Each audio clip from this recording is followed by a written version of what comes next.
Words in papers, words in books, words on TV, words for cooks, words for comfort, words for peace, words to make the fighting cease, words to tell you... Welcome to the world of Wordaholics.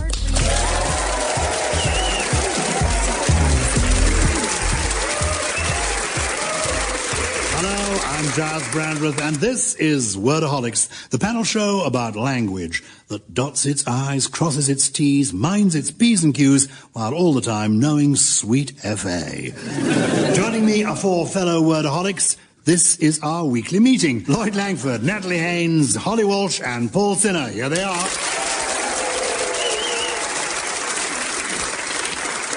Before we go any further, I'd like to lightly grill our panellists on their love of language. First, Lloyd Langford. You're a stand-up comedian who performs at venues across the country seemingly every night of the week. What word or words do you find yourself using most often when you're on stage? A word that I've only just started using in my stand-up is coconut. I've been thinking about the lies they tell us in adverts, and I see a lot of shampoo adverts where they say, this shampoo is really good for your hair because it's full of coconut oil. And I've been thinking, it hasn't really done that well for the coconut.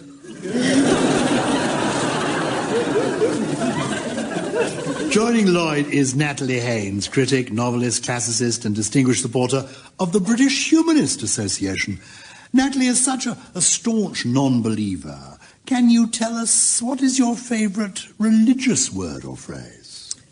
I think that probably comes from Virgil's Aeneid. Dido, the Queen of Carthage, is desperately in love with Aeneas, and she's so desperate to find out if he loves him, she gets superstitious. So they sacrifice animals, and she peers at the entrails to try and read them, and the priests keep telling her what they think she wants to know. And Virgil says, "Heu, vatum ignarae mentes, alas, the unknowing minds of priests." Next, let's welcome the writer and comedian Holly Walsh. Now, Holly, before you became a comedian, I understand you were an art historian specialising in the medieval period. What's your favourite word from the Middle Ages? There's an awesome piece of clothing called a courtipai. At the end of the sort of 1300s, men's clothing got very sexy, and they used to wear a special sort of doublet, which was specially designed to stop just above the waist, to deliberately show off your package and bum. That was the entire purpose of it. So it was sort of like a medieval posing pouch. What's this called again? Courtipai. A courtipai. I might try and get one from time to time. Let's welcome Paul Sinner, not just a comedian, but also a master of trivia. What do you think is the most trivial word in the world? I suppose it depends on what you mean by trivial. I sort of take it to mean something that's a great trivia question. My favourite is ones where nobody actually knows where it's come from. And one of those is hooligan.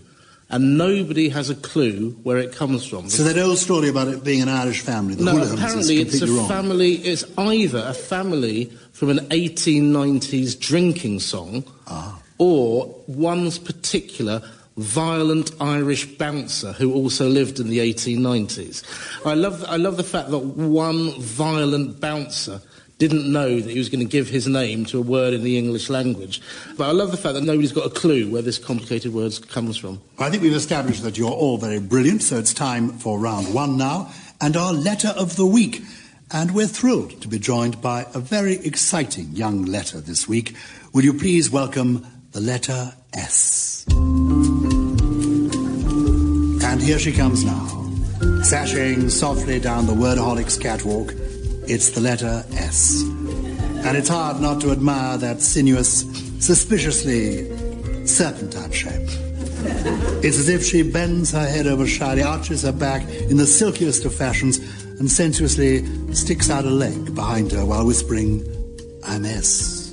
Shh. She's smart, she's sophisticated, she's seriously sick of my sexist slander. It's the letter S. Please welcome her.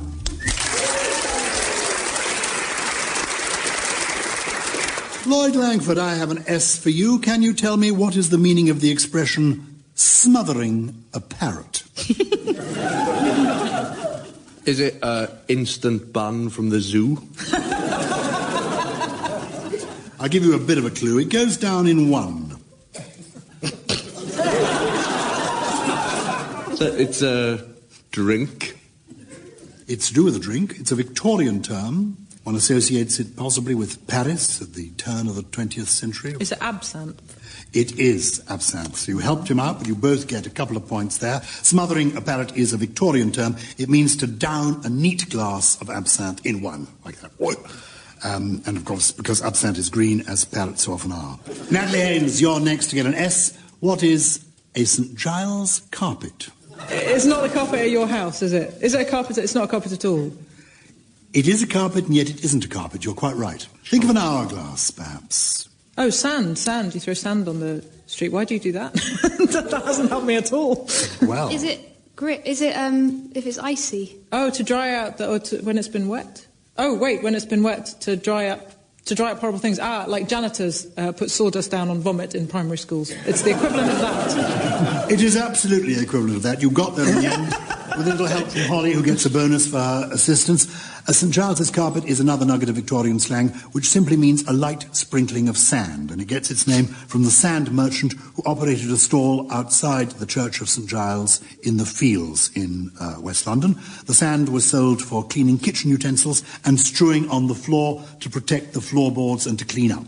It's much cheaper and easier to replace than an actual carpet, with the added benefit that, of course, you can make castles. And that's Giles with an I, St. Giles with an I. There's no St. Giles with a Y as yet. Holly, here is your S. What would you be doing if you were to ride on Shanks's mare? Well, Shanks sounds sort of like meat, like meaty or metal. Like I always think of a sort of. I guess when is this from? When is this word from? Like I know that people call this word first occurred in 1785. That's when it's first used. You need to take a step in the right direction. Well, where I live in South London. Okay. Perhaps I gave you a clue there. Where I live in South London, people call bikes iron horses. So is Shanks Mare like a scooter? Is it a 18th century scooter? It's lovely. It is an 18th century scooter in a way. It's legs. Oh. No, but I mean, you were getting there, so you're going to get a little point of some sort. It's also known as Shanks's pony, Shanks's mare. It's an expression that derives from 18th century Scots. Riding Shanks's mare means to use your own legs, walking, basically. The shank being a term for the lower part of your leg. Is that the lower part? Something like that. Yeah. I can't really remember anymore. And Shanks's mare is not to be confused with Shanks's nightmare, which is to walk into an exam hall and suddenly realise that you are naked. So a couple of points there, Holly, for a not totally comprehensive answer, but you were moving in the right direction. Finally, Paul, what is the area of expertise of a spermologer? Well, sperm means what it means, but it also means seed. So an ology, as Maureen Lipman said, if you're an ology, you're a scientist. So it's somebody who studies seed or sperm. What do you do when you cast seed? You know? You disgrace yourself.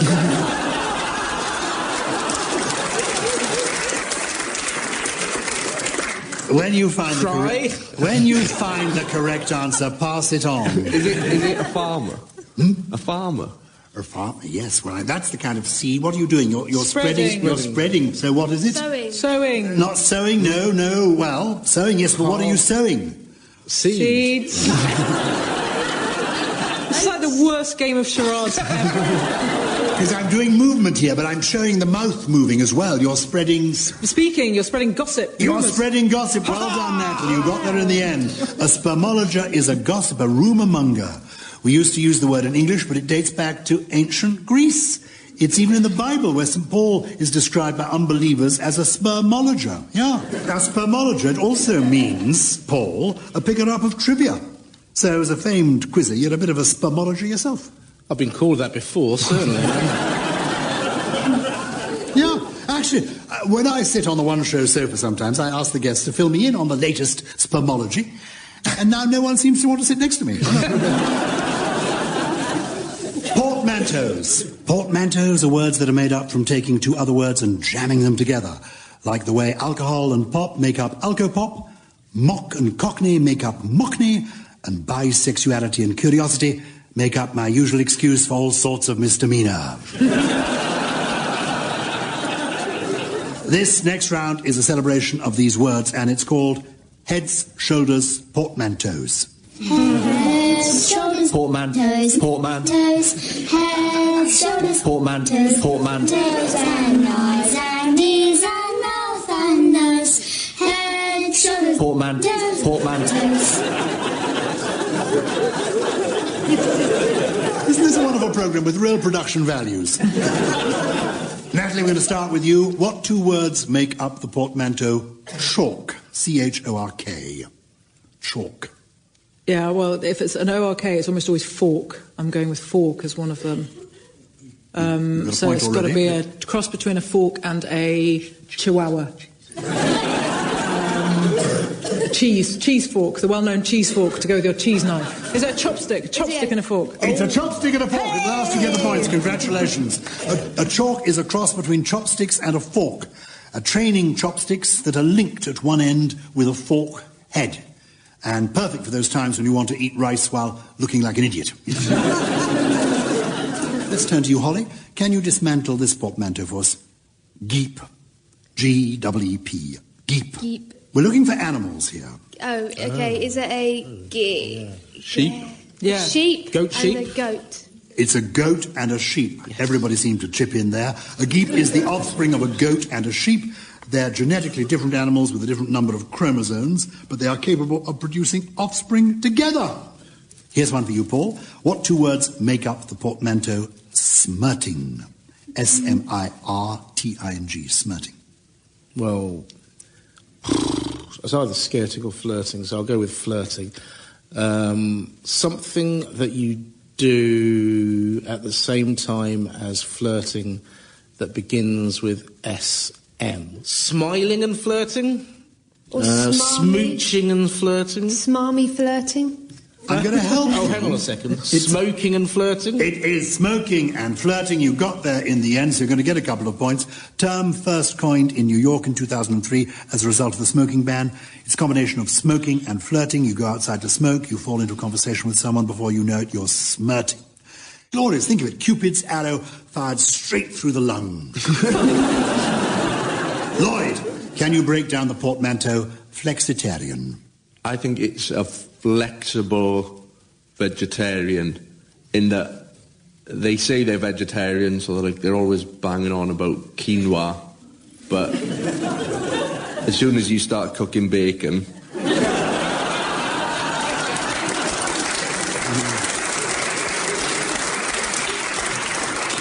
2 points for the correct answer and a bonus for the interesting social observation.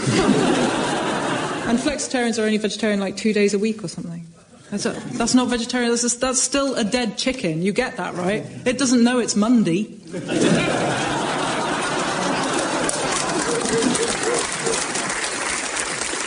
Natalie and Lloyd, at this stage of the game, you've got 18 points. Paul and Holly, you are just ahead with 20 points.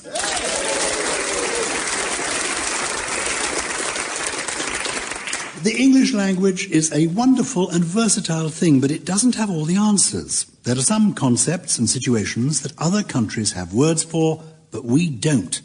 Like the Australian word sproig, which means to hold forth like a showman. Clearly, I am a natural-born sproiker. And from now on, I'll ask the panel not to sproig until they're sprogen to. So this round is called You Can't Say That, and it's all about words for which there is no direct equivalent in English. Can our panelists guess what they mean? Lloyd Langford, you're first this time. This is a word from Central American Spanish. What do you suppose is a chaquetero? Is it a hole in your suit? I've got a jacketero. Let me give you some options. Is it A, a delicious meaty snack, which is deep fried in lard and then rolled in sugar? B, a man employed to calm down a bull after a bullfight? Or C, is it someone who doesn't know what side they're on? Chaquetero. I've done some bad jobs in my life, but I can't think of anything worse of trying to calm down a bull. After a bull, that can't be a thing. And the first one doesn't sound plausible either. I'll go for the third option. Is that like a sort of swings both ways? Doesn't know what side they're on. Like if you are bisexual, are you chuckatero? Yes, in a sense, if you're not comfortable with it, certainly it could be that, because it's someone who keeps changing sides in an argument. So I wouldn't describe sex as an argument. You've clearly not lived in the Brandreth household.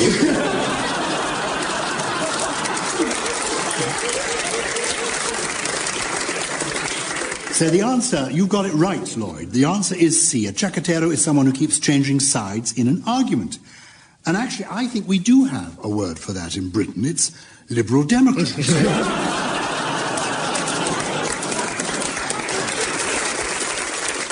Okay, Holly, here's one for you to ponder. From the Chilean Spanish, what would you be doing if you were to pagar el piso? I think this is an early 90s expression for dropping your pager in a urinal.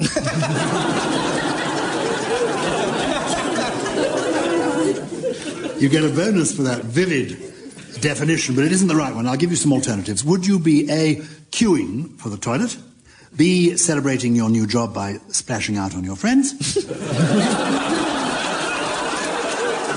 You started it, Holly. Or C, swimming along a river against the tide? I mean, I don't speak Spanish or Chilean version of Spanish, so this is a stab in the dark. I'm gonna do the one about peeing on your friends. That sounds. I'm gonna say pee. It's when you get a new job and you just celebrate by just peeing on all your friends. Splashing out on your friends is what you mean, and that is correct. Because yeah, well done. Give it a round of applause. You get the point. To pagar el piso is to pay for the floor, literally in translation, and it means to treat all of your friends to free drinks courtesy of the first wage packet from your job. And finally in this round, Paul, from the Manobo language of the Philippines, what is the meaning of the word liput? L-I-P-U-T. Let me give you some alternatives. Is it A, being nice to someone in order to lower their defences before the fatal blow? B, trying not to burp while someone important is in the room? Or C, a really annoying baby? A liput. Well, from what I know of tribes in the Philippines, I don't think they'd find babies annoying. I think they're unconditionally embraced. And I don't think that burping is a problem, whereas savage killing is probably something that happens from time to time. And so I'm going to make a wild stab in the light in this case and say it's to lower their defences by being lovely to them before they stab them or slay them or axe them or poison dart them. It's the first one. You're completely brilliant. You get 2 full points. You thought it through and got the right answer. Well done.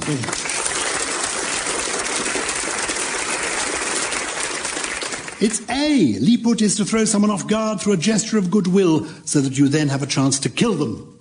Paul, have a chocolate. Every paradise must have its serpent, every rose must have its thorn, every Hampshire must have its Basingstoke.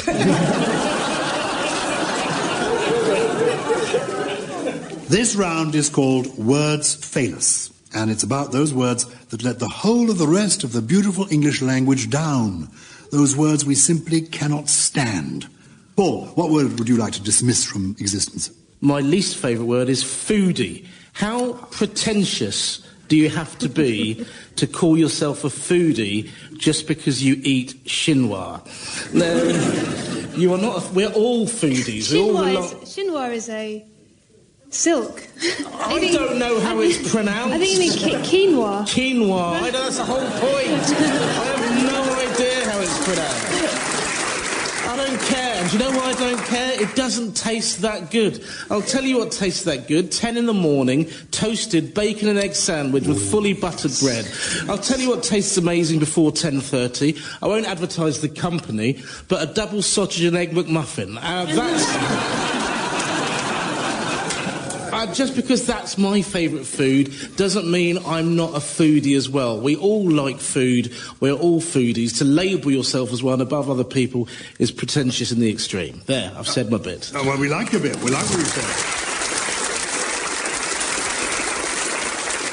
What, Lloyd, if you were in charge of the English language, what would you be getting rid of? I would get rid of a word which is a portmanteau word, which is chillax.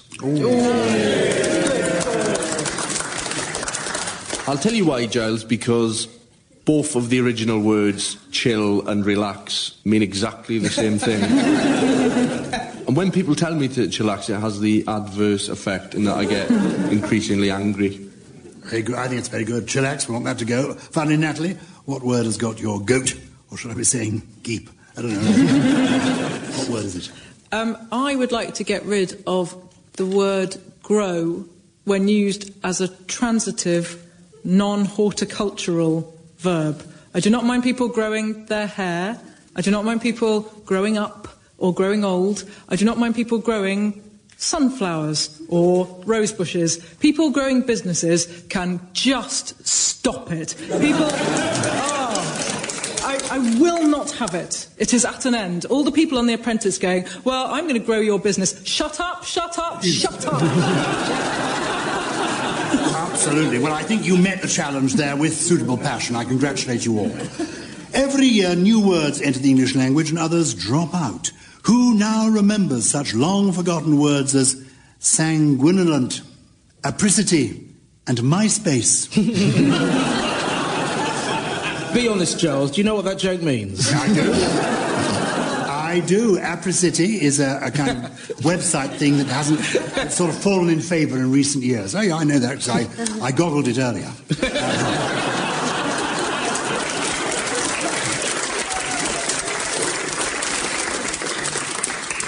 This week's words come from one of the oldest dictionaries ever produced. It's Robert Corddry's Table Alphabetical, published in 1604.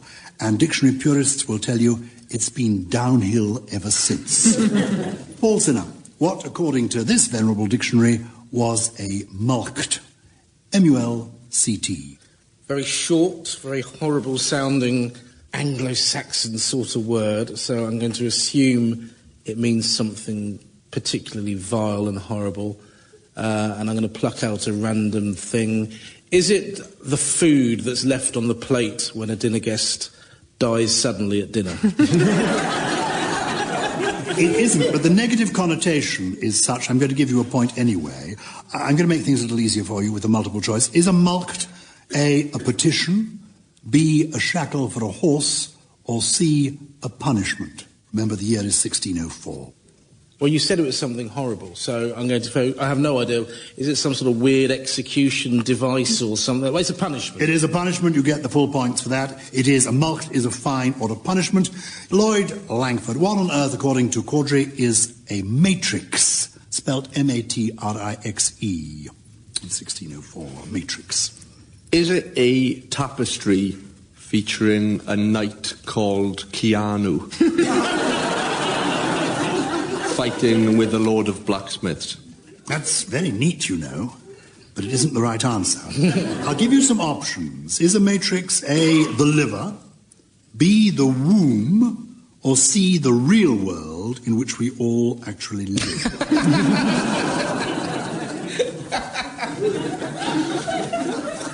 C to me sounds a bit existentialist, and I think matrix connected to matron and femininity. I'll go for womb. It is B. A matrix is a womb where babies come from. In case anyone out there was still wondering. Natalie, what would you be if you were pistated? I feel like it should be misquoted by somebody because they're a bit drunk. If it isn't, that's what it should be. If you were pistated, according to this dictionary, do you think you would have been A, baked, B, disemboweled, or C, in need of a good lie-down? The last one sounds suspiciously made up, so I veto that. What was the second one? Disemboweled. Oh, no, I don't fancy that. And the first one was being baked, something that's baked. Like bread. You got there in the end, with a little help, so I'm going to give you 1.5 marks there. And last today is Holly Walsh. This is a verb, Holly. What is to obnubilate? It's got the word nubile in it, which sounds a bit like nubile, which is sort of an old-fashioned word for a woman who, a lady who is ready for marriage. So is it like obstruct a marriage? Is it sort of an old school word for cock blocking?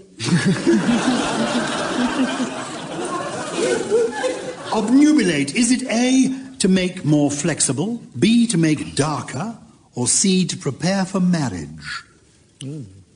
My marriage theory stands with the last one. Yeah, I'm going to go for that. You've been fooled. Can you help? Can you help? It's the clouds, I think, a new beta cloud. Well done. Natalie Haynes has got it. It's a cloud. Latin, well done. come on. Come on, extra Latin, absolutely. And it comes from the Latin obnubilare, meaning to cover with cloud. So it's a very serious matter, and congratulations, you'll get a couple of points there, so well done. And that marks the end of this week's Frantic Philology. Looking at the final scores, we see that in second place, but only just, Natalie and Lloyd, you have 33 points, whereas just ahead are Paul and Holly, this week's winners, with 34. Yay! Congratulations.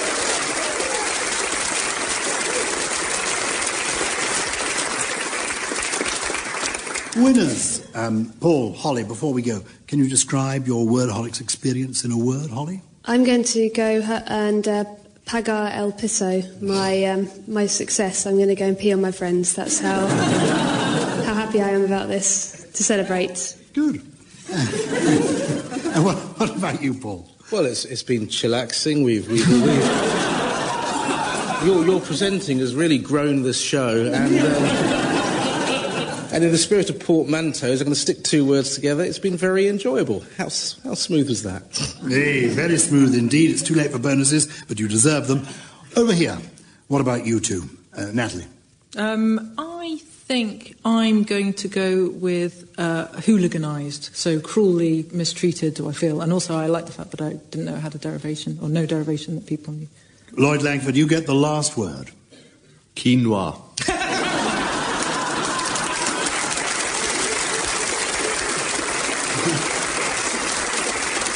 So that's all from this week's Wordaholics. Will you please thank once again our splendid guests, Lloyd Langford, Natalie Haynes, Holly Walsh and Paul Sinner. Until next time, goodbye.